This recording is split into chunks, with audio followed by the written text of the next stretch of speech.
Where have I been? Well, the true answer is nowhere. This is just a quick update video to saying I have not abandoned YouTube. I had a few weeks at a job out in Cupertino. An NDA was involved, and so, I couldn't even talk about what I was doing there, let alone on social media. It was a no social media type situation. And so it took up so many hours in the day that, just getting to work and then going to bed was about as much time as I had time for. The good thing is I'm so excited. I bought a drill and a saw. And that was honestly the biggest expense. That's not the biggest, I'm lying. It's one of the bigger expenses on my list for actually getting some time to customize the van. I really wanted a drill / screw gun when you need it to be, and a saw. And really, all you need to build is those two tools, and I own neither one. And I decided just to make the investment. I got a Ryobi set, and it came with the two tools, plus the battery, plus the charger. And separately, it would have cost me, I saved about a third on the price just getting it as a set. And it's pretty much all you need to do, basic carpentry. And that was a much bigger expense than wood and nuts and bolts, which honestly, at the end of the day, isn't going to be that expensive. What I really needed was tools. I will build in the Home Depot parking lot. I don't have a problem with that. So I'm really excited. I finally bought those. I finally had the money to buy those. In general, I've been reading a lot of financial books, trying to get my money stuff in order. At first, here's the thing.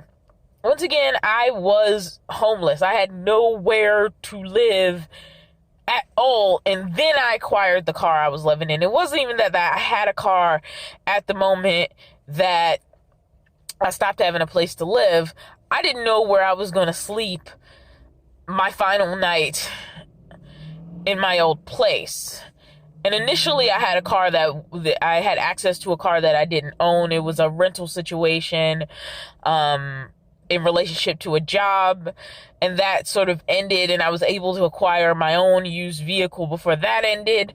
And then, realizing that the vehicle dwelling, I didn't have the money to get out of it right away. I was trying to figure out if it would be possible to at least transition to a van. That's ultimately what I did. And at the time I was in survival mode, and I've kind of stayed in survival mode. And so RTR, which I don't regret, made sense to me. And I was like, if I have to go into credit cards to be able to do this, I felt like it was important to do. Something I really wanted to do, really wanted to be a part of as I was transitioning into this houseless, not homeless mindset. And I did it, but I did tap into credit cards to be able to do it. I have a van payment. I am not out of debt. There's this illusion that, there's plenty of people people who are in better financial positions than me are not out of debt. If you're paying any credit card, you are not out of debt. You owe them a debt. If you are paying a vehicle note, as much as I love Chrome, I freaking adore Chrome.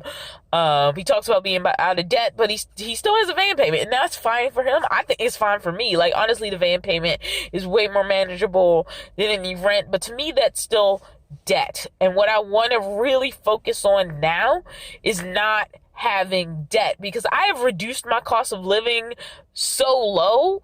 Once I get rid of credit cards and my van payment, I could survive on almost nothing, and I love that. So I want to get to the point where I'm not paying those. And I also want to fix the van up. I want to have a nice place to live. It's great. It's comfortable. It's livable for me. But I would like to improve. I've had a vision of how I've wanted to improve the van for a while, and so I want to work on that. I will say, during my time in Cupertino, with my schedule being just completely horrible and all over the place, I did fall off the wagon. And I have some videos I haven't released yet that's going to be a little bit rewind back in time, where like I was on the wagon, I was exercising in the morning, and I was like super focused. I've been really good on food. Like, I buy like fruits and vegetables as snacks now. Like, I do not eat candy at all. I will eat chips occasionally. Like, those are still tempting to me, but I gave up candy and I haven't touched it since. And I've been very determined about that. I've been on and off of soda. I've been semi-successful, but not completely. And I feel like it's important for me to be honest. Like, I want to like just hide in a corner and not show myself again until I'm 100% back on track.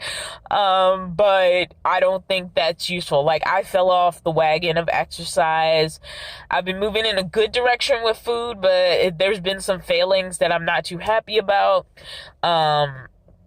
One day I got one of those cheese Danish things, and those are one of my weaknesses, and I like ate the whole thing in one day, and that was not a good thing to do. I mean, I didn't really eat much else the rest of the day, so as far as like overshooting my calories, it wasn't too bad, but for actual like the kind quality of food consumed, it was horrible. There was a bunch of free food available at the work site, really amazing catering, but I don't know that I was as behaved as I would have liked to be in that situation. I mean, a lot of times they have really healthy food, but they also had candy sitting around. They also had soda sitting around. There was water available. There was sparkling water. There were energy drinks. Sometimes I drank water every day because we were like working outside, but there were times I made really bad decisions that I realized were bad decisions. And because I wasn't really tracking anything, which I think is something I want to get back into, I don't know the measure of my good against my bad. And when things aren't written down, it's really easy to lie to yourself. Especially on that one good day when you're doing exactly what you're supposed to do. And lying to yourself is not productive. And I want to be productive. I'm really excited about the job I'm on now. I'm stage managing a show, and that one does not have an NDA attached. It is called Kill Move Paradise, and it is for shotgun players. And since they're super pro, like, advertisements, they won't care if I talk about it. But here's the start of my book for it. Eric, trying to get in front of the camera. I'm gonna pull it out. I have my desk in a really awkward position right now, so this is the best I can do. Oops, sorry, Superman. But yeah, this is Kill Move Paradise, shotgun players. It's gonna be a really cool show. And this is what I want to do. Like, stage managing is what I want to do.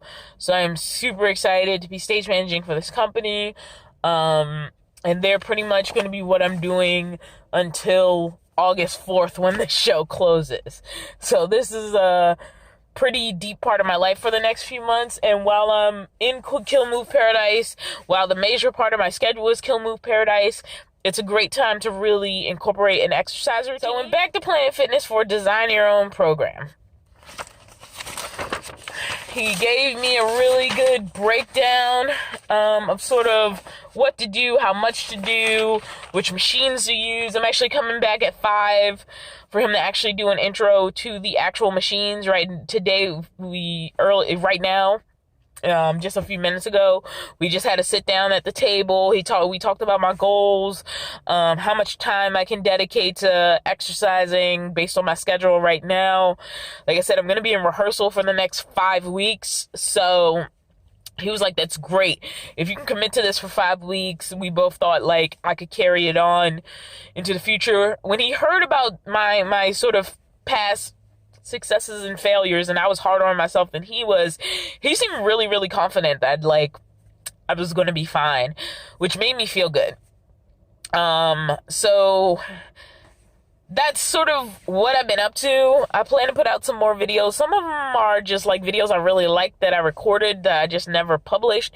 I had a set schedule, and Cupertino just threw my life into a whirlwind, and I'm kind of glad that's a little bit in the past now. And I'm moving forward with a show I'm really excited about. and I am being more specific with my plan in the situation I'm in. I'm feeling very confident about being able to use the gym. I mean, people use words, they use like words like do abs and this much of abs and this much of cardio and this much of strength, and I'm like, okay, but what does that actually mean in actual things you were doing, how long to do it, reps and sets, and the amount of time you should dedicate to each thing. And he was really good about breaking that down into those pieces for me in a way that makes the gym feel more like a useful tool as more than a shower than it did in the past. So I'm really super excited about this, and I'm hoping for the best. I'm really excited about this show, and I'm really excited to finally get to editing some of these videos that I had totally meant to get out like in the past week or so. And they're not like they're not Chrome or Nate or like, you know, who else is really cool? Like, it's not up to their quality of videos, but it's stuff I shot and it's stuff I had fun with. And I started this YouTube channel for me, and oh my God, I got over 900 subscribers right now. Like, I may actually hit 1,000, which would be amazing.